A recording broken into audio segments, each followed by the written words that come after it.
only 4 teams left. Ole Miss, Indiana, Miami, and Oregon. Third tonight, we have the Fiesta Bowl. Tomorrow, we have the Peach Bowl, and we're going to preview and predict those games right here on Pigskin Frenzy. What better way to do it with, and what better person to do it with than with our very special guest picker, Cruz, Oxenreider. Guys, ladies and gentlemen, welcome to Pigskin Frenzy on this beautiful Thursday afternoon. Thank you for joining us. I'm Joel Norris, and whether you're watching on YouTube, listening on Spotify, Podbean, or Apple, a big thank you for taking some time out of your Thursday to just sit back, watch, and listen to some college football coverage presented by us. If you're watching on YouTube, subscribe to the channel, like the episode, leave comments down below, Spotify, Podbean, and Apple.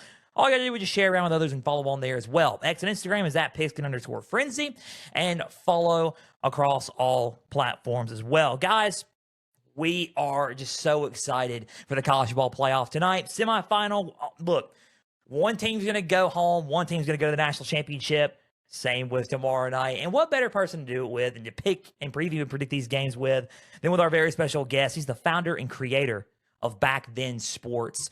You can follow him on X. You can follow him on Instagram. Ladies and gentlemen, Cruz, Oxenreider. Golf clap, ladies and gentlemen. Golf clap. What's going on, man? How are you? I'm doing well. I am getting over the flu. Had a good holidays, had a little too much fun in Nashville, but I'm back. I can rest in the off season. Oh, dude, 100%. That's what everybody does. Everyone's like, okay, look, we are so close to the end of the regular, or the end of the season, rather, and we're like, okay, we got to keep working. We got to keep grinding. We got to keep going. But then when the season stops and the national championship's over, you're like, oh, man. There's no breaks. I got to keep going. So you got to keep going in the off season. At least from my end, I have to keep going into the off season. So man, I understand for the flu. I'm very appreciative you coming on with you having the flu. Besides having the flu and besides, being in college football media and talking about sports, what is your life like outside of doing this? Man, it's kind of random. I feel like I've lived about 20 different lives in the last, I'd say, 5 years. Just from being in college athletics to NIL to now doing my own thing independently. And so I really don't have a set schedule. Every day is different with me. So sometimes shooting ads, sometimes I'm creating content for Back Then, which has really been my main focus these last couple months has been Back Then Sports.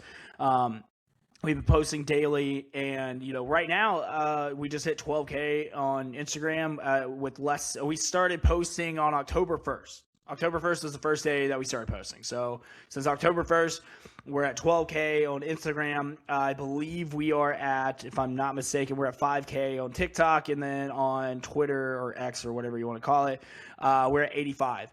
So we are making moves right now.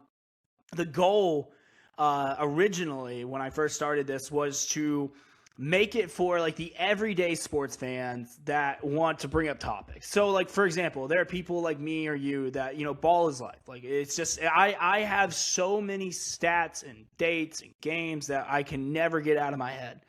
And then being in this industry, you realize that there's a lot of people who don't share that same passion or energy or anything like that, but they still love sports, so they love to talk it. So I thought I would create a page and an account where I can post these big moments that happened on this day where, water cooler talk, or, let me send these to my friends, be like, oh man, I can't believe that was so long ago, or, oh man, I've never seen this play.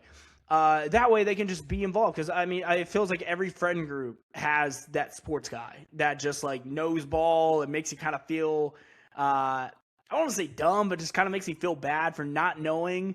I was like, how do you not know about 4th and 5, Vince Young? Like, how do you not know that? Well, it happened 20 years ago, man. So, my parents, I had to sneak watching that game because I was in school because it was a Monday night and the game didn't end until like midnight. So I snuck watching it.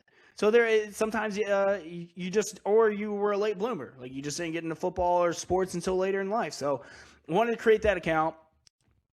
People really seem to love it, and not just fans, but players. I've had a few players that I've highlighted, reshare, like Chris Johnson, CJ Chuke from the Titans. Like I posted his ECU highlight from college, and he reshared it on his stuff. It's things like that where I'm like, oh my gosh, like that's incredible as a sports guy. I've had some other players. I've had some Alabama people.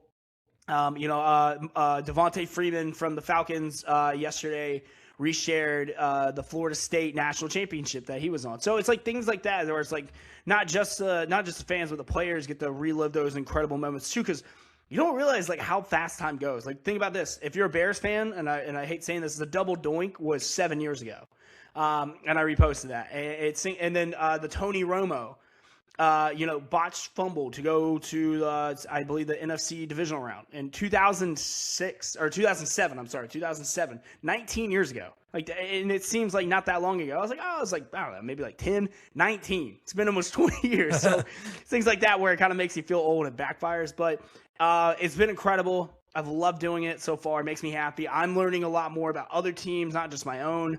I'm rewatching games, and the community's growing, which is what I really care about. I'm trying to make it as universal as possible. I'm not just picking like my teams. I'm not just picking Bama and the Saints. I posted LSU's national championship today. I'm posting Clemson's, who beat Bama, by the way. I'm posting theirs later today. Games that kind of hurt my soul a little bit, but in the spirit of things, there are big moments that happen in sports. I'm trying to be universal with it. And I want this community to grow as big as possible. My goal is 100K by the end of next year. So next January, I want to be at 100K.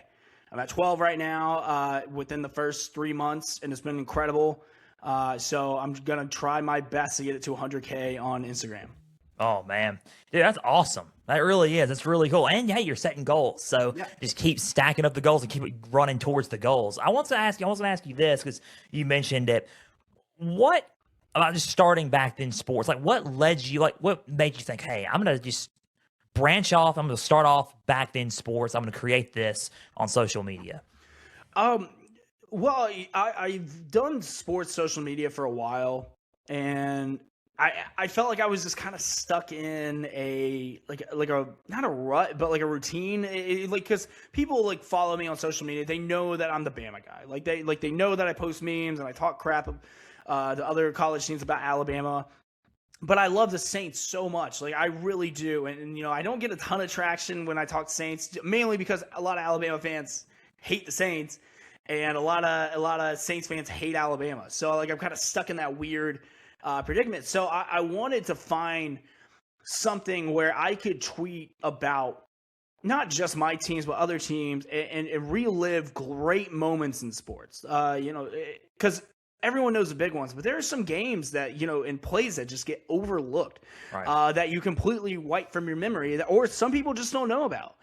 And so what I did is I just kind of ran through some ideas, and I just kept coming back to those highlights and posting about old games and old memories. And it seemed, I was like, I'm a suck. And I kept running through names, and then growing up in the South, people were like, oh, well, back then, that just kind of stuck with me. I was like, oh, back then sports, it kind of works. And so I, created the logo. I kind of scripted everything out. And like I said, I started posting on October 1st. I didn't know how it was going to go. I thought maybe you'd get a little traction, or, a few chuckles. And then I'm looking a month later, and I'm like, okay, we hit 3K in the first month on these accounts. I'm like, whoa, what just happened? And then November hit. So my goal for the first month was to get to 500 followers. We got 3,000. I think the second month it was to get to 5,000. We got I think 7. I wanted 10K by Christmas. We got it at Christmas Eve. So it's been the snowball effect for these and the following, and not just that, but the realization of there's something here. Made me want to continue to pursue it. It's actually fun. I enjoy posting these things now because I know there are people like me who are, ball sickos who love this stuff. And don't get me wrong, I feel bad posting some of this stuff because I know the double doink and the Tony Romo snap and the Notre Dame Alabama national championship that I posted today. Those things, those hurt as fans. However, though, that your team's going to have a highlight coming up and you can't wait to do it. So you live through it. The coolest thing is Mac Brown, University of Texas head coach, back then, he followed the account the other day when I posted the Rose Bowl stuff. And I thought he retweeted it and he followed the account. And I thought that was the coolest thing in the world. The fact that the guy lived and coached the game wanted to like relive it and repost it and share it with everyone. And I thought that was the coolest thing in the world. So that was like the validation I needed to be like, okay, like this is awesome. So it just kind of stuck. And, you know, and I have a lot of people now who are sending me things that like, hey, can you post about this on this coming date? Or, hey, like, I don't know what this date is, but like, can you put it in the list? Like my laundry list of plays that I have are insane. And I'm still finding a more creative and what's the word? Put together and organized way of like doing all this stuff, because there's just there's endless amounts of content. Like once football season ends, like then I go into basketball. I can't wait to start touching NBA and college basketball, hockey. The Winter Olympics are coming up. Like I want to do all these sports. I don't want to just stick to football. I want it to I'll do darts, bowling, track and field. I'm trying to think what's the cricket. I'll do cricket. I don't know anything about cricket, but I'll post about it. Like it's things like that. And I'm not just doing plays. I'm doing moments in history as well. So like I just posted the press conference from Nick Saban, which blew up because believe it or not, that was 2007. So I mean that's almost 20 years ago.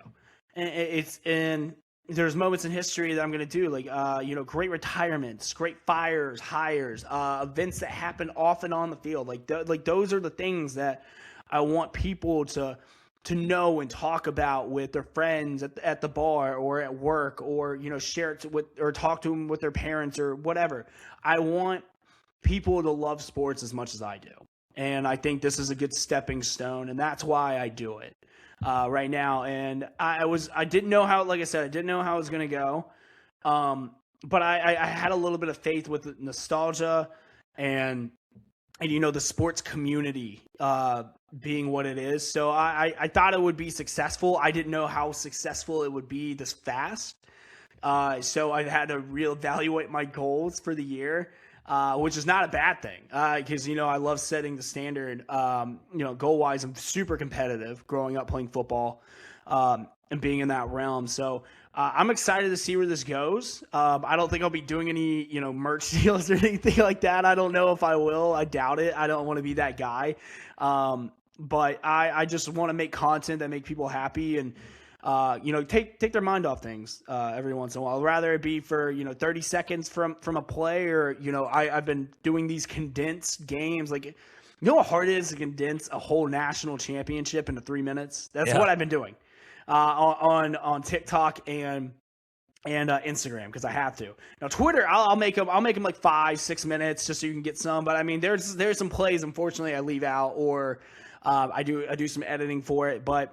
I promise you, and if any of your viewers or listeners hear this and I don't, I'll immediately go out of my way to make up for it. I will post your team, rather it be good or bad. Your team will be talked about. It will be posted about. So you cannot call me a homer or playing favoritism. Hey, that's good. And mic drop on that, man. That's awesome. That's awesome. I see that you're wearing the Alabama shirt. Yep. So now we got to get into that. You went to Alabama, if I'm correct. You went to Alabama. You did. What made you, or this kind of sounds, if I can word this correctly, what made you decide, okay, I'm going to be at the University of Alabama. I'm going to go here. I'm going to root. That's my team. I'm going to root for them. I'm Bama through and through. Well, so it's a pretty well-known story for the people who follow me and the ones who don't. So I didn't grow up an Alabama fan. I went to high school in Mobile. A lot of my friends went to Alabama, Auburn. I grew up a Florida fan. So I actually grew up a University of Florida fan. I used to go to football camps there. So that was like my dream school, was to go to the University of Florida.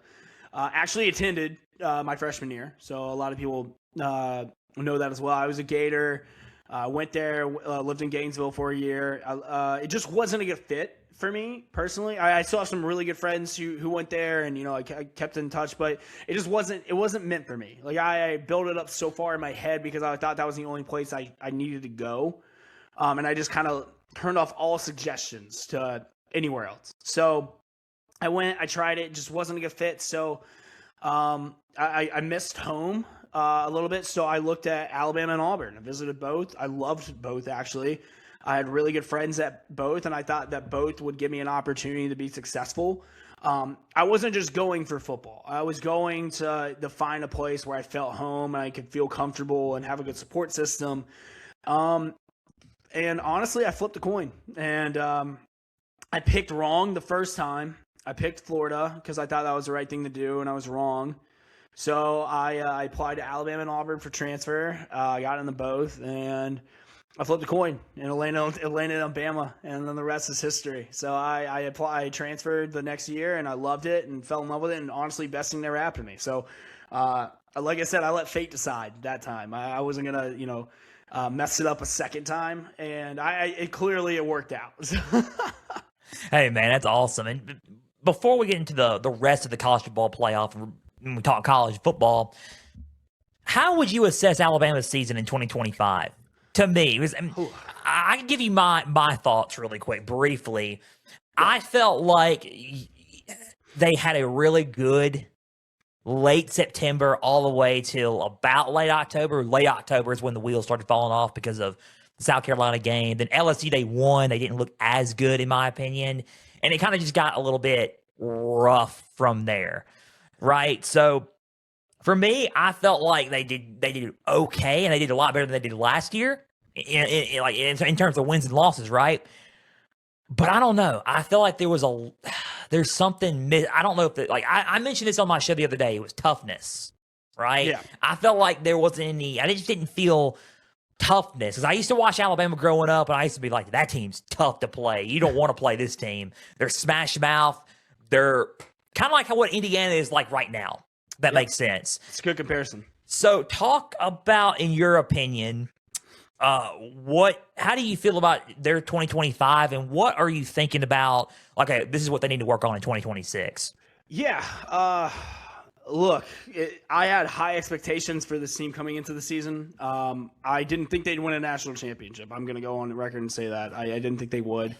I believe I picked, if I'm not mistaken, I think my national championship was Ohio State Clemson. Yeah, I don't know how Clemson was that bad this year. We can talk about that too. Yeah, they had so much NFL talent on that defense, and that schedule was a joke. So I was dead wrong about that. And then Ohio State, I thought they'd run through the Big Ten. I didn't know the Big Ten would be what it was. But regardless, look, I give Alabama's season a B-, C+. If we're being honest, I'm not gonna give them an A. Absolutely not. I'm not gonna give them an F, because that would just be dumb. I thought that this team didn't really have an identity. And this day in college football, you have to have an identity. Rather it be you have a shutdown defense and an offense that will not lose you games, or you have an offense that will put up 40 points, but you're going to be holding your seat because the defense is giving up 30. I didn't know what we were. We couldn't run the football to save our lives. And I ever since I've started following Alabama football since the early 2000s, before Saban even got there, right, I've never seen an Alabama team this inept to run a football. With not just the athletes that we have, but the offensive line, who preseason was PFF #1. Guys that were, for sure first 2-round draft picks on the O-line. So I never want to see preseason rankings again for position groups, because I'll never listen to them ever again. And I look at these things, and so the defense, it was one of those things too where I'm like, okay, well, the defense is going to be a liability this year. After the Florida State game, they looked incredible, with adjustments. So for Florida State, I will never be able to explain that. I hate this term. I really do. It's like, oh, we were your Super Bowl. I kind of believe it with Florida State, because they went downhill incredibly fast. They played a perfect game plan. Gus Malzahn will always, forever be Alabama's kryptonite. He just will. It's the one coach who has beaten Nick Saban multiple times, as not only an OC but as a head coach, and he did it against the Boar, and so it's like one of those things I can't explain. And then they go on this incredible run where they beat 4 straight ranked teams in a row. I was in Athens for the Georgia game, and I did not have any expectations going into that game. And then it got to the game, and I'm like, I think we're gonna win. And I was like, I don't know why. I was like, I just have this gut feeling. And I was like, we're going to win. And we played a masterclass offensively. The highest third rate percentage ever. Ended a 30-game home win streak against Georgia. Who the last time they lost a game was 2019 when Jake Fromm was their quarterback. And then of course, then you get revenge against Vandy. Then you beat an undefeated Missouri on the road, who at the time had the number 1 rushing offense in football, shut them down. Then you play Tennessee, a sneaky good offensive team that gave Georgia a lot of fits, who throws for a lot of yards. And then you play a scrappy South Carolina team, who a lot of people picked as a dark horse. They had Lenore Sellers, they have Dylan Stewart, they had Nick Harbor. Willie Bean is a hard place to play. And I thought that they rallied, they did what they're supposed to do, and they got that win, because there's always that trap game. You play that many ranked games in a row, and then that plays a game. Even Saban lost in Willie Bean with way better talent at his disposal. Then you get a bye week. And then that's kind of when everything started to unfold for Bama. You saw LSU. Now, granted, LSU had just fired Brian Kelly. Yeah. You didn't know offensively what they were going to be, because you just didn't know. And obviously defensively, we shut them down. I mean, we got Nussmeier benched. And then it showed a lot of people that, hey, this defense for LSU has dudes. They are no joke. A lot of people picked LSU to win a national championship this year. A lot of people to pick them to win the SEC this year. Harold Perkins, first round draft pick. Weeks is no joke either. They killed the transfer portal. So they had dudes. And then Oklahoma came, and that was one of those games where I'm like, okay, that was our last mulligan. And defensively they played a great game, and we still we doubled them in yardage. We still almost won. I was at that game too, so that was kind of rough. We beat ourselves, and I genuinely believe that we beat ourselves. We don't look that great against Eastern Illinois. Yeah, don't look that great, but again, we were like, all right, one of those games. Then you go to Auburn. You go up 17-0 against Auburn in the Iron Bowl at Jordan Hare, where I'm like, okay, we figured this out. And then all of a sudden, we took our foot off the pedal. We started making mistakes. They come back. We need, a 4th down conversion. Then we, thank God, future Alabama wide receiver Cam Coleman fumbled. And then we get into the SEC championship, and I went to that game as well. And when I tell you, I knew we were going to lose the moment I saw us warm up on the field. I saw Georgia fans, I saw their coaching staff, I saw our players, our coaching staff. I have never bet against Alabama football ever.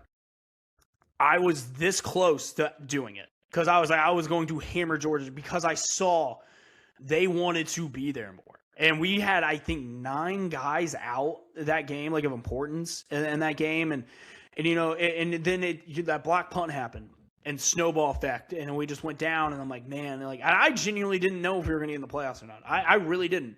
I thought there was a case that the ESPN people would put Notre Dame or Miami in over us. And then that would have just opened up a whole can of worms for that. And then we get in. And then you go down 17-0, and I was like, man, we are about to blow this thing up. It has gone down faster than the Titanic. What is happening? And then we have this incredible comeback. We really did, and I love the resiliency of the team. I love the grit and the guttiness, and I'm like, you know what? Hey, that is the MO of this team this year. Our wins aren't going to be sexy, but we're going to get there. And that's why I bought into this team. That's why I never wrote this team off, because they have found ways to win when their backs are up against the wall. Excluding Florida State and excluding the SEC championship game. Those are, I count those as anomalies. And then losing in Bryant-Denny to Oklahoma, I thought we just beat ourselves. They weren't a better team. And then Indiana. I have never been more wrong about a football game, ever. I've never been more wrong. I genuinely thought that we were going to beat them. I thought that they were the Cinderella story was cute, but it strikes midnight somewhere in that story. And man, I could not have been more wrong. I thought, first drive, for them, 2 sacks in 3 plays. I'm like, oh my God, we're gonna kill these guys. And then we go down the field, you know, we got way too cute too soon, and we're doing all these things. I'm like, what are we doing? And then Indiana proved all year that they don't make mistakes and they will not beat themselves, and they proved it. We were banking on them to make a mistake, and they just never did, and it showed up, and that was the first time against a team not named Georgia, and that's why I want to reiterate this: a team not named Georgia out physicaled us, out bullied, and I'm saying with a capital B, bullied Alabama for 60 minutes. I mean, they could have named their score. It was 38-3. It felt like 50-0. And that's the taste we're going to have in our mouth until next year. And it's so bad that, like, I want to be optimistic. I always hate being negative. I really do. Yeah. But there are 0 wins you can take out of that game, except the fact that, hey, you liked how that was? Do you want to do that again, or do you want to actually do something about it? Which, if you've been on Twitter the last couple of days, some of our coaching staffs and our guys are like, hey, doors that way. We're getting the guys in. We've been crushing the transfer portal. We got some very physical guys that I like as prospects coming in. A lot of our coaching staff does. We're getting these guys out. A lot of DeBoer's guys are here now. Now, this is the thing. I'm not on the fire DeBoer train. Never have been. I think you got to give this guy some time. Like, even Saban, his second year, he got beat in the SEC championship game against Florida, and then he got blown out against Utah in the BCS. A lot of people forget that. Year 3 is when you saw his system, his guys, his way, his vision was year 3. He's on that. He's on that path. I'm not saying that's going to happen, but I'm just saying if we're taking timelines from Nick Saban to Kalen DeBoer, you got to be fair with this, because Nick Saban lost to Louisiana Monroe year 1. He went 7-6. Year 2, he lost I believe 2 games that year. And then, beat Georgia, did the same thing. Beat Georgia in Athens, beat Tennessee, beat LSU. So all these things match up where he's finally got his recruiting list. We had the number 2 recruiting class in the country the last 2 years. He's got his quarterback who's going to be generational, who fits his system. He was trying to fit a square into a circle with Jalen Milroe and Ty Simpson. And I love those guys. I think they're genuinely good guys. I think they're great players. That didn't fit the system that they had so much success with at Washington, with Roma Dunze, with guys like with Polk, with guys like Michael Penix. Like, that requires a certain type of quarterback and certain types of receivers and certain types of talent that they didn't really have. And now, going into year 3, there are no more excuses. These are your guys. This is your culture now. No more Saban. There's no more Saban ways. Like, this is your. So if it doesn't work now, you got nothing else to fall back on. So it sucked losing 35-3. It sucked. That was the worst loss I have seen since losing to Clemson in 2019 in the Natty. Like, that was bad. But that team was on its last legs in that game. So I'm optimistic. I think a fair evaluation of this team is a C+, B-. And, and if Bama fans get mad at me for that, well, you know what? That's fine. But I live in the real world. And, that there's a lot of things that go on behind the scenes that you don't see on the field. So I am hoping that this is the biggest wake-up call for this coaching staff. I thought last year was Vandy. This year, it is toughness in Indiana and Georgia. Because, frankly, this was a soft team. Yeah, and the thing is, like, I was one of those guys that said, all right, during the spring, or when I was doing my spring outlooks for 2025, I'm going to do my spring outlooks in 2026 on Alabama too. But I talked about the offensive line. I said, this is one of the best groups, probably if not the best offensive line in college football heading into the season. And then when I saw them, I'm like, oh, well, this, well, I beg to differ, I guess. Shame on you, Joel, for speaking too soon, because it turned out to be a little bit I wouldn't tell it. How do I word this without just being polite? It turned out a little bit different than what I imagined. It turned out a little bit not as tough, if that makes sense. They weren't as tough, and No, not only that, soft. You can say soft. Like they're soft. Yeah, they weren't physical. They weren't really all that tough, and not only that, I mean, everyone's going to say, okay, the running backs aren't running as hard. Okay, fair point. They also didn't have any run blocking either. No, you know what I mean? Well, here's the thing: in order to be a good running back, you actually have to have holes to run through, or a little bit. So, running inside was an absolute. Which, by the way, we have a 245-pound running back. Yeah. He falls forward. Problem was though, besides Caden Proctor, about 70% of the time, Parker as our center, which I'm going to miss tremendously. Like he was incredible for us the last 2 years. Like I wish we could have brought him back, but he's going to be a first-round draft pick. And then you have Michael Carroll, the freshman, who is going to be a stud for us. He's coming back, so I'm very excited about him. The rest of them, they can kick rocks for all I care. They can kick rocks. I don't care. They can go get their money. I know one just went to Texas A&M. Congrats, buddy. Like go. You can be a revolving door there. But there's no need. And here's the thing too. There's no need that I need to see you eating fast food for social media ads when you are getting beat like a drum in SEC play. I genuinely don't care. Congrats. I'm not gonna name names. I'm sure it'll get out. I don't really care. He's not our problem anymore. But there are guys that needed a serious wake up call, and like I said, the staff, they showed, and I was told this too by some people who know a lot more than I do. The staff basically said, "Hey, we gave you 2 years. We didn't like what you see. The door's that way." That's why we've had guys in the portal. Like, hey, we like you. We don't like what we're paying you. So one's gotta make sense. Take less money and stay here, or go get the bag elsewhere and be someone else's problem.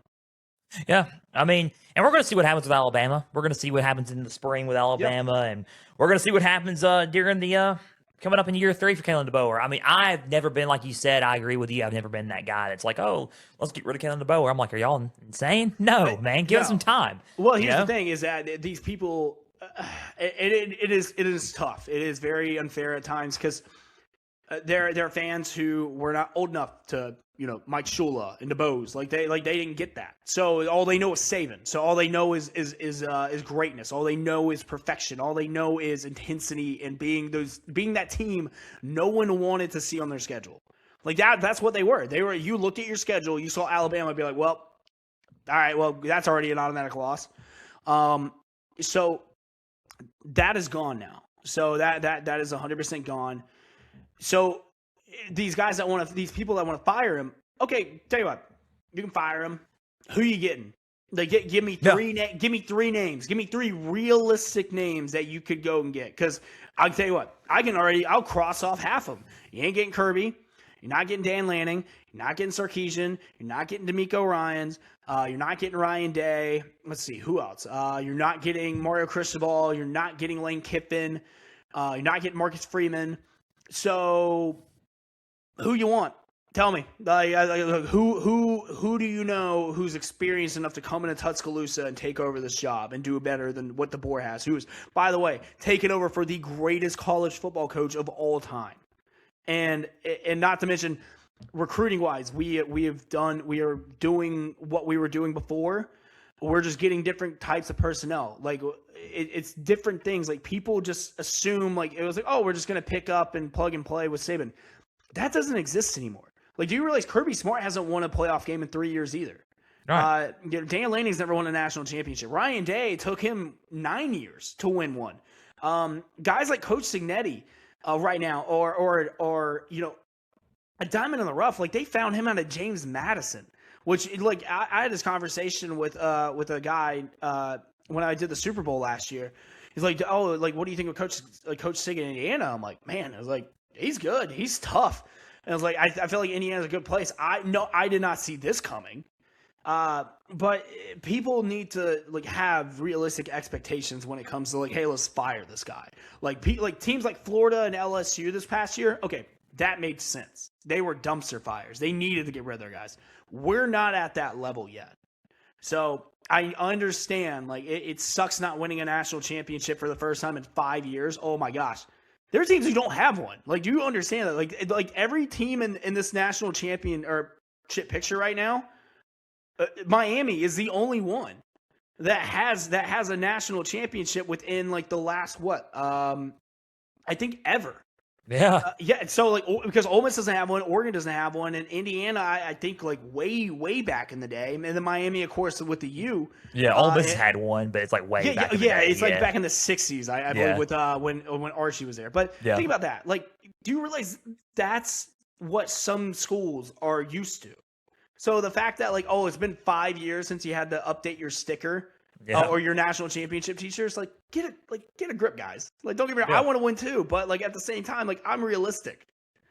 Yeah, so let's just like pause on the hall talk with Kayla DeBoer. Yeah, let's just breathe, man. So that was Alabama's season outlook from us. So we'll talk about it. We'll talk about more about it on the when we do our spring outlook. So I'm gonna have to get you back on for an Alabama spring outlook, man. That'd be fun. Gladly.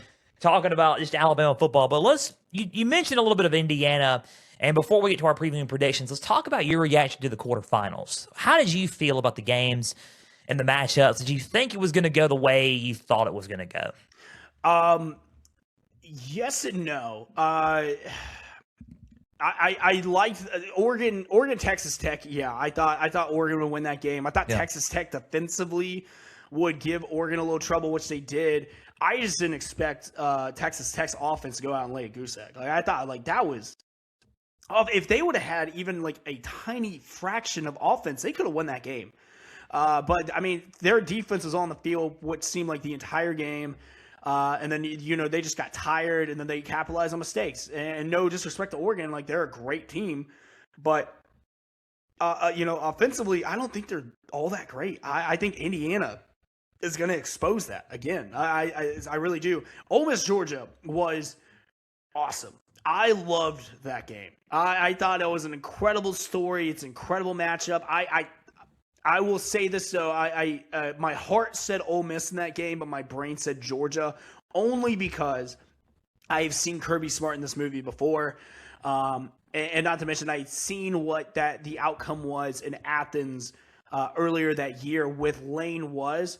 The one gripe I did have was that was Trinidad's first SEC road start in Athens, which was very tough. But you get them on a neutral field, in turf, in a dome, totally different story. What an incredible story Ole Miss is. I mean, this is what college football is all about. So I want Ole Miss to win the whole damn thing. I do. Yeah. I'm rooting for them. I am. Miami Ohio State was a shocker. That was. I can't remember the last time I've seen Ohio State just get physically dominated like that. Miami's defensive line is incredible.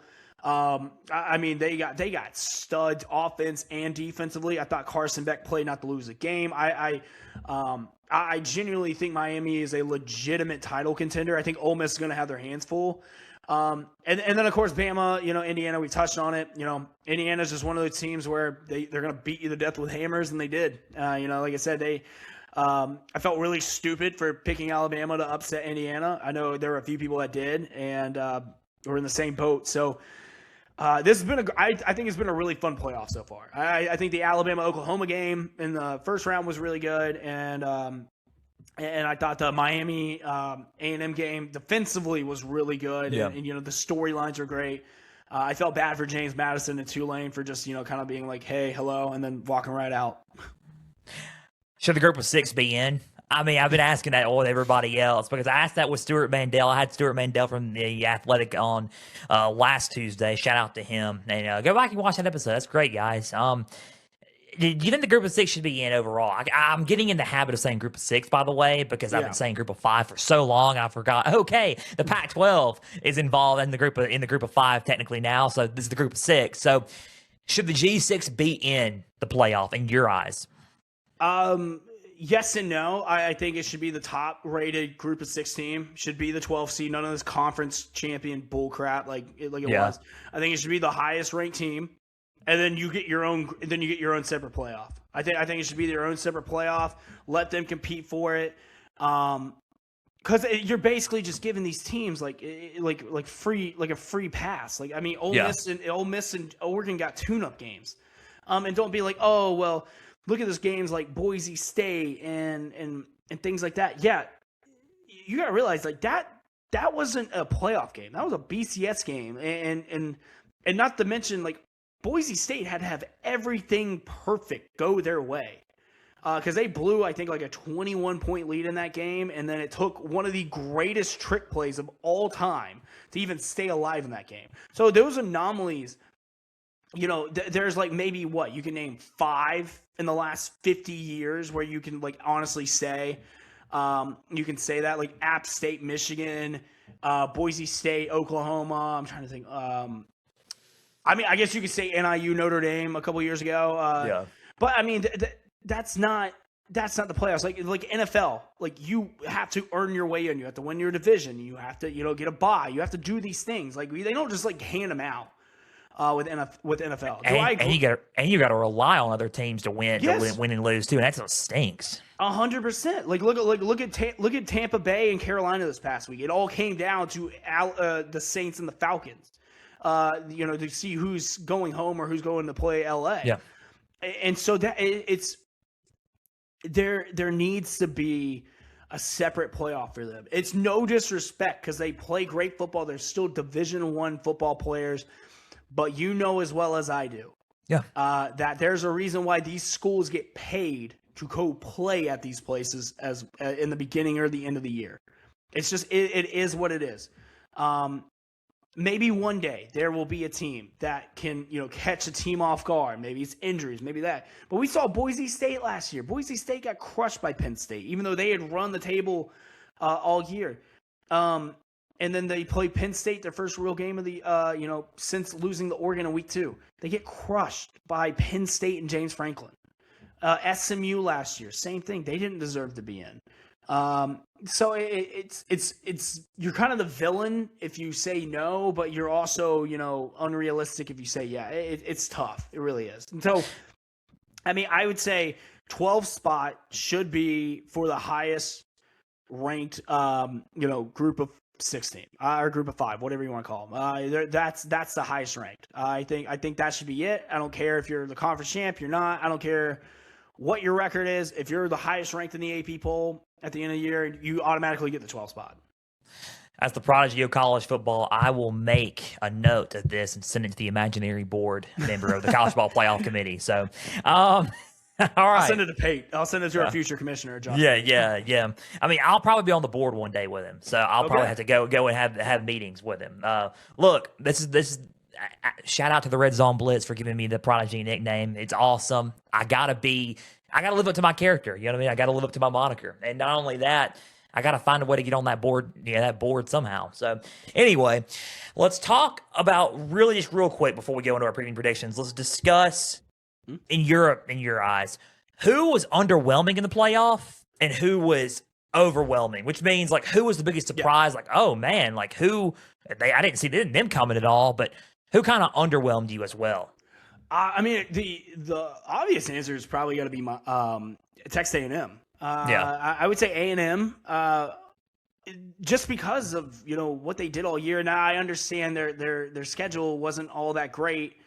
They lost to Texas last game of the season, but you can say like, oh, like do you really want to go play in the SEC championship, risk a second loss in a row? So to go out there, have a home playoff game like you did against a Miami team who a lot of people weren't even sure they should have got in over Notre Dame, which I mean, I thought they should have been in. I am so glad Notre Dame didn't get in. I love watching their fans cry. It's one of my favorite things in the world. But to go in there and just lay a complete goose egg and not score a single touchdown in your own home stadium on a national stage like that was very underwhelming. I mean, some people will say Oklahoma for blowing a 17-point lead at home at night, but that was just an awesome game. So I mean, that game went back and forth for a little bit, and then Bama kind of ran away with it. But at least there's a storyline behind it. I don't count Tulane or James Madison. I never gave them a shot to win anyways. You can kind of say Texas Tech. Texas Tech spent $20 million on a roster and scored 0 points. Alabama, I thought they overachieved this year. Honestly, from what I've seen, I thought that team overachieved. I'm gonna go on record and saying that. I thought they should have been in the playoffs, but I wouldn't have been shocked if they didn't make it after that Georgia game. I think it's a tie for me. I think it's a tie between A&M and Tech, just because they had all this NIL hype going in. Texas Tech spent all this money on this roster. And then you get into the playoffs and you do absolutely nothing with it. Same thing with A&M. You ran the SEC all year. You lose the last game to Texas. You don't get in. You get a few extra weeks to prepare, and then you go and you only get 3 points. So I'm gonna go with those two. And then how is it not Ole Miss? How is it not? You lose your head coach to one of your rivals, and you go play a team who you lost to already. And then you go out and you beat Kirby Smart as an interim head coach, now the full-time head coach, but at the time, you just took over this team, the first week of December, and to go out there and do that against a Kirby Smart team who a lot of people had picking to win the national championship. I did. When this season started, or this playoff started, I thought Georgia was going to be in the national championship game. I thought that they were peaking at the right time. I thought that I was like, man, I've seen this movie before. I thought Gunnar Stockton was playing really well. I thought Stephen was playing really well. And, to go out and do what you did, I was so impressed with them. I love this storyline, not just for them, but just college football in general. The fact that these guys didn't opt out, they stayed. A lot of these guys are now staying next year, which I think is awesome, to stick it to their head coach. And to go out, and they are one game away from playing in a national championship game. This is what college football is all about. I thought, I cannot wait for this game. There's going to be so much. Just as a college football fan, this is why you wanted the playoffs. This is why. Moments and storylines like these. Oh, 100%. Absolutely. And I agree with you. I think Texas A&M and Texas Tech were the underwhelmings, I think. Texas Tech, they played great on defense. Give them all credit. They did. They played great on defense. It's just they were one-dimensional. They were made one-dimensional, didn't have any offense, and then you can't win that way. A&M, kind of the same a little bit. They didn't really do much on offense, but had a good defense. And then Miami picked it up just a little bit too much late in the end, and then A&M ended up getting beat. But I think those are the two underwhelming. I'll say, I ain't gonna lie, man. I don't know. I was gonna say Miami a little bit on the overwhelming to me, because I thought Miami was gonna be good. I didn't expect them to be this. Does that make sense? I didn't expect it to be this. No, I agree.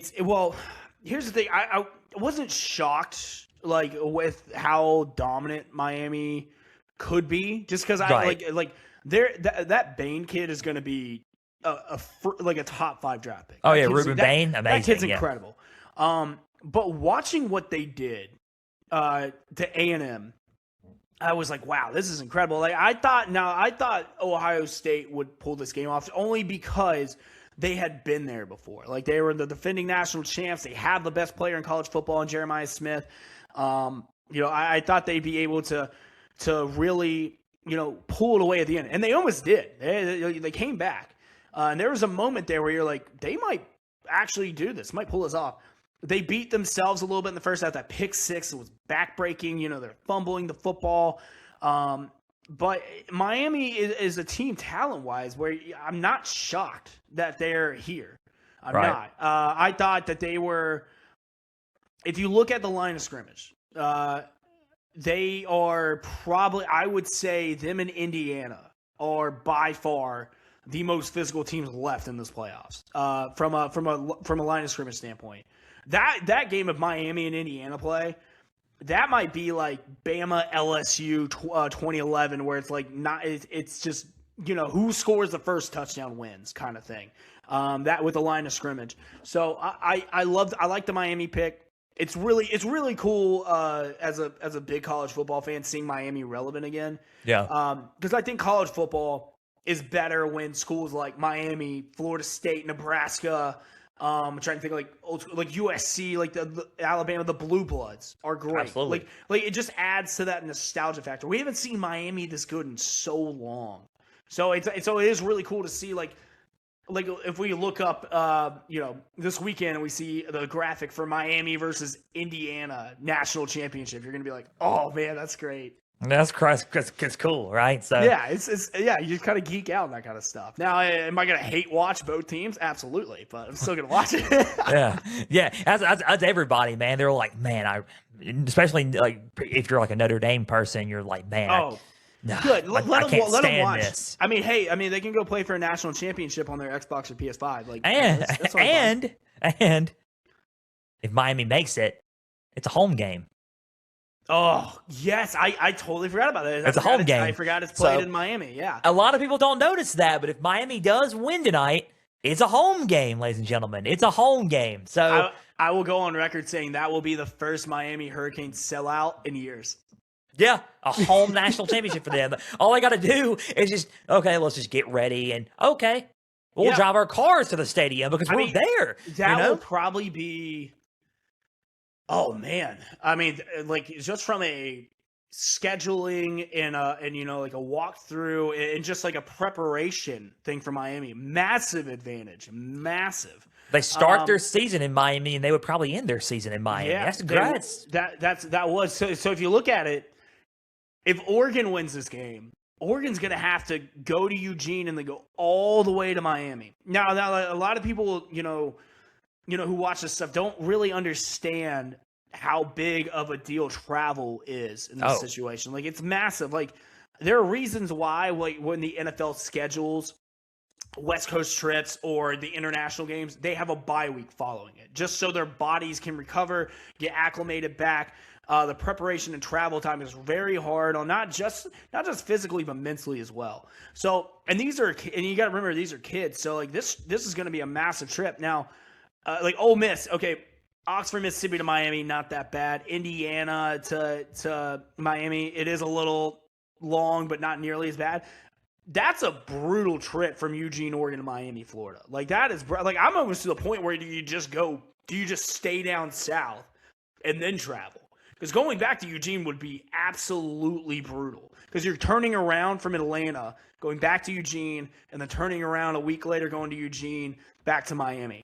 And that's a brutal standpoint, not just because you're losing time preparation-wise, you're losing time, with injuries, getting healthy, like all these things that go into it, where it's like, hey, if they make it, kind of like betting on the other team. Yeah, and Oregon has already been to Miami once, so maybe it could turn out to their favor. Maybe I also think that's part of the reason why they had I would say shot themselves in the foot in some drives. Oregon did against Texas Tech, but hey, it should have, would have, could have at this point. Oregon's in the Peach Bowl, so it doesn't really matter. Let's go with our preview predictions and then wrap up, man. I mean, we have two great games in the semifinal. Every team has an incredible story. Miami, Ole Miss, Indiana, Oregon. They all have incredible stories. So let's kick it off with tonight's game in the Fiesta Bowl. Miami and Ole Miss in the Fiesta Bowl. Man, I believe, if I'm not mistaken, let me just, I think Miami's a 3.5-point favorite in this ball game right now. What's your analysis on this, and who do you got? Man, this game is, again, why I love being a college football fan. Like, this game is awesome. You could make a really strong case for either team. I do believe it's going to come down to the quarterback play. I think Carson Beck versus Trinidad is the matchup. Who makes the mistake first? We know that Carson Beck is trigger happy. We know when he gets a little off, it's bad. Like, it just goes downhill. Granted, he hasn't done that this playoffs. He hasn't lost the game for Miami as well. He hasn't pulled a Louisville or SMU game yet. He hasn't done that. Trinidad, we're still learning a lot about this kid. I mean, a 0-star JUCO guy, not a lot of, like, we didn't know about him. Everyone was so hyped about Austin Simmons coming into the year. I mean, he's become, like a fan favorite for everybody. I mean, he's so much fun to watch. The throws and the plays he's making against Georgia was incredible, especially against that defense. This is the hardest game to pick, and I'm not betting this game. I'm not. I refuse to bet this game because I want to enjoy it from a purity standpoint. Watching college football, I'm gonna go Ole Miss. I love this story. I love this team. I think this team is good enough to win a national championship right now. I think what they're doing in spite of Lane Kiffin leaving is just awesome. I love Lacey. I love this offense. Because here's the thing: if you can get if Ole Miss can get up on this Miami defense, and you got Carson Beck playing in a shootout, I like Ole Miss in a shootout more than I like Miami. And I really do. And I think Miami's got some incredible playmakers. I love Malachi Tony. I think he's one of the most exciting players in college football. This kid's going to be a stud. But there's something about this Ole Miss team that just it's hard to bet against them. It's just something about them. Like watching them last week, watching what they did against that Georgia defense, man. It is one of these things where if you don't bet on them and you pick against them, you're gonna feel gross about it, and that's how I feel. Now, I will say I think Miami, in their case, line of scrimmage play, I think they had the best defensive line in the country. I really do. I think they had the best defensive linemen still in this playoffs. So Trinidad's gonna get hit. They're definitely, they're gonna get a lot of plays blown up in this game from a physicality standpoint. I just like Trinidad more than I like Carson Beck. And that's kind of what it comes down to. Because both of these guys, Pete Golding, I know he hasn't been a head coach for very long. Pete Golding has played in national championship games with Alabama. He knows the process of what goes into this. Mario Cristobal has as well. However, though, I don't think there's a coaching advantage in this game. Because I've seen Mario Cristobal blow some really big games as well. So I don't even look at it from that standpoint. I look at it from a team standpoint. I look at it from a QB standpoint. I like Ole Miss to win this game and to go to the national championship. Hey, Ole Miss. It's a good story, man. It really is a good story. Miami's keys for me, and I've been going back and forth on this game, probably more than the other one. Miami's keys are simple for me. I mean, pressure Trinidad shameless, man. Do what you did against Julian Sayin. I said last week with Stuart Mandel from The Athletic, I said that what needs to happen is that they need to just blitz and just go after Julian Sayin. Yes. And they did. And that was a big reason why they won. I think if you do that, maybe, just maybe, you have a shot in this game. Win the line of scrimmage battle, obviously, and then try to contain their offense. Ole Miss's offense is second in offense in the sport. I mean, they are what Charlie Weiss Jr. is doing with that team. I know it's still Lane's guys and Lane's system, but it's his offense. Yeah, and I love that point you bring up about Julian saying. Difference between Trinidad and Julian. Trinidad is a better athlete and is better on the run. And the thing about this Ole Miss offense, there's always a fail-safe play. So a lot of it's RPO, a lot of it's screens. However, though, it's all eye candy and misdirection. So, Miami's going to have to read their keys on this one because, they'll look for bubble screen. And then you got a guy wide open 20 yards down the sideline. They did a lot of this stuff against Georgia the last two times they played. Oklahoma, they've done it against these teams where they make you think one thing. And then, of course, you got the scrambling ability of Trinidad, who out of the pocket, you never know what's going to happen. We've seen him do it. I think if Miami blitzes all game, I don't think it's going to go the way that a lot of people will. I think Trinidad is too good of an athlete outside of the pocket to do that. Now, granted, Miami has a lot of speed on the outside with their ends and their outside linebackers. So that will make things a little challenging. However, though, that you're giving up guys in coverage where they'll tear you up underneath if you let him. And that's a good point that you brought up, too, because those were Miami's keys for Ole Miss, create explosive plays. I mean, I think that's the best. That's y'all's advantage. You have literally top two offense in college football, create explosive plays. Not only that, establish the running game with Kawan Lacey. They're Miami's fifth in rushing defense in the sport, yes. But I think with Kawan Lacey, and if you start running the ball, maybe, 3 yards per game, that can eventually turn into 5, 6, 7. You keep going and going. You just keep on rushing and keep pounding the rock. They had 111 total rushing yards versus Georgia in the Sugar Bowl. Yes, you might have to do a little bit better than that against this Miami defense, but with how their offense is so explosive, I believe they could probably do that. And then, not only that, I would think pretty much obvious key, like I just said, pressure Trinidad Shameless. You got to protect Trinidad Shameless. Do not watch Ohio State, for example, if you're Ole Miss. Don't let that happen to your guy, right? Yeah. I believe if Bain and Mesidor get to him too many times, it's going to cause too big of a ruckus for Ole Miss. And I don't know, but who do I got winning this ball game? It's going to be, I was going back and forth with this one, man. Yeah. Ole Miss is a great story, dude. They have a really good offense. I'm going to be probably regret this. I think Miami's going to find a way to win this game. I think they're too aggressive. I think that they are, at least on defense, I think they are. I think they're too aggressive. I think they're going to blitz repeatedly. I don't know how you're going to be able to contain Mazador and Ruben Bain. Yeah. A lot of people haven't. I think Miami's going to figure out a way to win this ball game. Try to keep it low scoring. I will say about probably around the same score as, the Ohio State game, maybe. I'll probably say about like 2017, maybe. Miami 20, Ole Miss 17. Yeah, that sounds about right. I think I have it about like 24-17. I think is what I have this game being. I think Ole Miss offensively just makes more plays down the field. Because I will say, because once Julian Sand got uncomfortable in that first half, I mean, he was seeing ghosts. However, though, Jeremiah Smith was just that good of a player where it's like, hey, like we got to start using this guy. I mean, he was tearing up the secondary the entire game.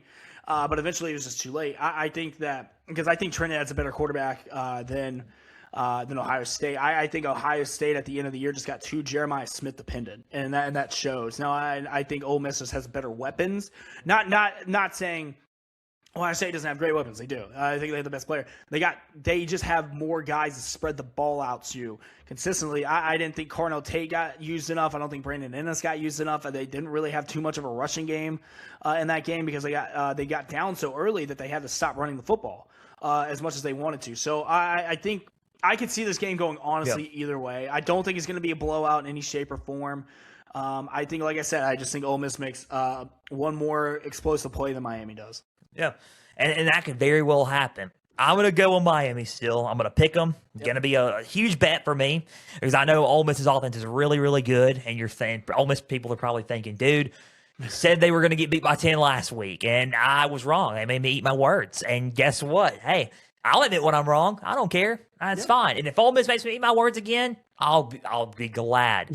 I'll be glad to eat my words. But Miami's going to win, I believe, 2017. Games tonight, 7:30, 6:30 Eastern on ESPN. I said Ohio State. I was thinking about that Ohio State game. Oregon versus Indiana in the Peach Bowl. Last but not least, rematch of October 11th. A lot of Pigskin fans remember when I picked this game because it was a game of the week for me. I said Oregon was going to win, and Oregon was going to beat them up. And I mean, beat them up. It was going to be like a 10-point win for Oregon. I was bold when I said that, but then I was like, oh, man, it was the opposite.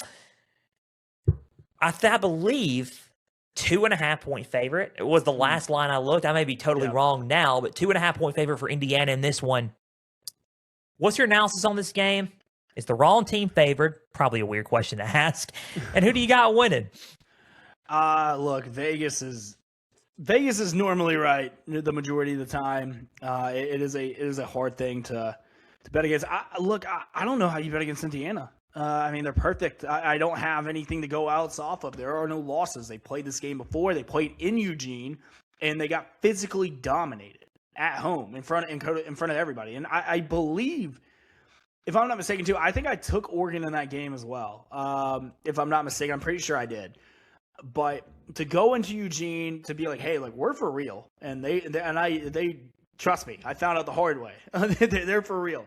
This isn't a fluke. This isn't anything. They've beaten Ohio State. They've beaten Oregon. They've beaten Alabama. I think they're going to beat Oregon again. I think they win by 10. I don't think this game's going to be close. I watched Texas Tech expose Oregon's offense with Dante Moore and what they did. They didn't look clean. If Texas Tech played any offense whatsoever, I think that game's a lot closer than it should have been. But Texas Tech's defense get gas. I don't think Indiana makes that mistake. I think Indiana right now they're a well-oiled machine. They remind me a lot of Alabama in 2012, 2013, where they're running the pistol. They're not making mistakes. The line of scrimmage, they're dominating. They're just so fundamentally good. And Coach Sig is a madman. And honestly, I have nothing but respect for him. I'm not picking against him. I picked against him multiple times this year. I've been wrong every time. I'm not doing it this time. I'm picking Indiana to win this game. I think they win by double digits. I think they are going to be playing Ole Miss for a national championship in Miami. Hey, absolutely, man. You're right, because I picked him multiple times too, and we'll get into that here in a little bit. Oregon's keys for me is protect Dante Moore. I mean, 6 sacks allowed versus Indiana versus October 11th, or on October 11th. Man, that's gonna be tough. Yeah. I mean, especially because they tried it in Eugene, didn't work. How are you going to do it now? Because it seems like Indiana just keeps getting better and better and better. It's crazy to say that the words coming out of my mouth is Indiana in 2025 is a powerhouse in college football. But hey, I tweeted. I texted a bunch of my my Indiana friends who work in media as well, and we didn't really talk a lot of trash going into the week. I said before, I'd be like, hey, like, you're my boy, but like you're my enemy this week, kind of thing. Like, mutual respect. I texted them, halfway through the fourth quarter, congratulating them, and I texted them the same thing too. I was like, hey, I never thought I'd live in a world where Alabama football wasn't as good as Indiana football, and Indiana basketball wasn't as good as Alabama basketball. So it's crazy. It's a crazy world that we live in. It really is. Yeah. So, but I mean, this again, I love Indiana right now. Even going into the Alabama game last week, I can't hate them. They're an awesome story. They're almost like the new Boise State in a way, where it's like they kind of came out of nowhere. They're the lovable losers that no one really knew about, and then they came on the scene, and then they make you eat your words. Like, that's what they kind of remind me of. I don't think they're a flash in the pan. I don't think this is a fluke. I think they're the real deal. Look, you don't bully people like that and be a fluke, because it's one thing to do it for one game. It's another thing to do it for a whole season. And then they've had their adversity moments, like their adversity moments. They beat Penn State on the road on a miracle drive where you had to have it. They won that game. They played a tough Iowa team, who Iowa has a top 5 defense total. Like, they're legit defense. And they took care of business there. They go to Eugene, beat them. Then they go to the Big Ten championship game. No one picked them to beat Ohio State. And when they do, they made Ohio State beat themselves. Everything kind of went their way. They made their plays. And then you go to the Rose Bowl. Historically great game. It's a game you haven't played since the 60s. And what do? You beat down the most historic winning program in college football history in Alabama. And now you have a chance to go to a national championship game. And it's up against a team that not only do you know, it's a team that you've already dominated this year. And it's not like they got better. I don't think Oregon's gotten better since this game. I think Indiana's gotten better. So it's hard for me to pick against these guys. I think this will be the game where a lot of people are overthinking this and picking Oregon, which, like I said, Vegas has the money on Oregon right now. I know that they do. But after seeing what I've seen all year, and especially last week, I'm not picking against this team. I think this is a team of destiny. I think this team is equipped to win a national championship. I don't think they're a fluke at all. And honestly, I kind of want to see them versus Ole Miss. I think it would be if it would be like almost like an NCAA football simulation on the PS5. Having it really is. Yeah, it really is, man. I mean, for Oregon, they also got to establish the running game. I mean, 81 total rushing yards versus Indiana on October 11th. Now, Indiana is second in rushing defense in the sport, which is going to be kind of hard for them to try to move the ball on them as well. I mean, it was kind of hard for them to move the ball on them the first go round. Could it be a little bit better this go round? I don't know, man. I don't know. I mean, slow down their running game. I mean, obviously, IU was 11th in rushing offense in the sport. And speaking of IU, how about you establish the running game yourself? You beat Alabama that way. 215 total rushing yards versus Bama in the Rose Bowl. Oregon's 19th in rushing defense in the sport. But still, Indiana's rushing offense can be a little bit much at times, obviously. It's like more like a power running almost. And it's like they're not going to stop. It's like they're going to set their mind to something. They're not going to stop until they achieve it. And that's what I like about Indiana, especially on offense. Force turnovers and win the line of scrimmage battle as well for Indiana. I think if you force turnovers, if you just win the line of scrimmage battle and out-physical them like you did in the first go-round, you should be fine in this ball game. Who do I have winning this game, man? Well, I know Dan Lanning's going to get this team prepared. I know he's going to try to get this team prepared. His mind's going to be a little bit, you know how Dan Lanning is. He's all hyped up and excited, eyes real big and pumped. But I'm going to tell you what, man, this Indiana team's special. I have picked against them against Illinois. Got it wrong. They made me eat my words there. I said Oregon was going to go, at home, blow out Indiana. Got that one wrong. Indiana rolls in and beats them by 10. I said, you know what? I'm not going to bet against them again. And then they played Ohio State. And I was like, I got to pick Ohio State because I think Ohio State's a little bit better, at least on the paper. On paper. Indiana ended up beating them. I can't bet against Indiana again. I won't bet against Indiana again. I'm done doing it. Indiana's going to win this ball game. I believe it's probably going to be at least, I'll say 24-7 Indiana. Or Indiana 24, Oregon 7. A lot of people are going to say, dude, you are insane. I'm George Reister. Forgive me. I know. I don't listen to this episode. I think Indiana will find a way to win this game 24-7. Hopefully Dan Lanning didn't make me eat my words. But Indiana wins. Cruz, your final thoughts before we head out and before we, head into the semifinal. I think it's been a very unique college football season. I think it's been very the parity has been real, which is something we haven't really had in a while because normally it's the Ohio States, the Alabamas, the Georgias, the Oklahomas, the Clemsons. So like you have like all these schools where it's like, okay, well, we expect to see these teams in the playoffs. This has been fun. It has been. Now, granted, it sucks that my school's not in it, but I'm a realist. I know you can't win it every year, even though you want to. So it's been good. So I'm excited to see these games. I think these are going to be really good games. I think this national championship is going to be very unique and fun, and I can't wait to watch that as well. I think there's going to be a really fun NFL playoffs that we have coming up too. I know you're NFL guys. I think it's going to be very unique. So, and this is going to be a fun offseason. So I'm really excited. I'll be down at the Senior Bowl in Mobile at the end of January. So that'll be the last game or event that I work until the NFL draft this year, which I'm very excited about as well. So I'm looking forward to a much-needed vacation. Absolutely, man. And dude, I'm doing that as well. I'm going on a much-needed vacation in May. So, Nice.